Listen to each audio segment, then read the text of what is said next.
ধরো তোমার কাছে দুটো অপশান, একটা হলো কদর করো, আর না হলে আফসোস করো। অস্পষ্টতা বা অনিশ্চয়তা কোনোটাই এই ক্ষেত্রে চলবে না। মাঝে মাঝে আমাদের মনে হয় না আমরা ভেতরে ভেতরে কেমন যেন শেষ হয়ে যাচ্ছি, সবার মাঝে বসে আছি অথচ বুক ফেটে কান্না আসছে, হুটহাট আমাদের চোখে জল, পাবলিক প্লেসে আটকাতে চাইলেও আটকাতে পারি না। একজন মানুষ তোমার সামনে বসে গল্প করছে অথচ তুমি তোমার নিজের কষ্টেই ব্যাকুল, বুকটা জাস্ট ফেটে যাচ্ছে। তখন মনে হয় না নির্জনে গিয়ে একটু যদি কেঁদে আসা যেত। সেই ভিড়ের মধ্যে থেকে একটু বেরিয়ে তুমি সাইড খুঁজতে শুরু করো কাদার জন্য। কান্না যেমন আটকানো যায় না, তেমন কাউকে মনের কথা শেয়ারও করা যায় না।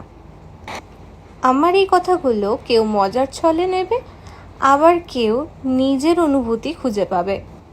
এইসব মুহূর্তের মধ্যে দিয়ে যাওয়া মানুষগুলোর মনে একটু শান্তি আসুক, কারণ এই জীবনটা কিন্তু একবারের জন্যই আমরা পাবো। তাই হাসি, খেলা, দুঃখ, মজা এই সব কিছুর মধ্যে দিয়ে নিজেকে হারালে চলবে না, নিজের ব্যক্তিত্ব খোয়ালে চলবে না। ভালো থেকো।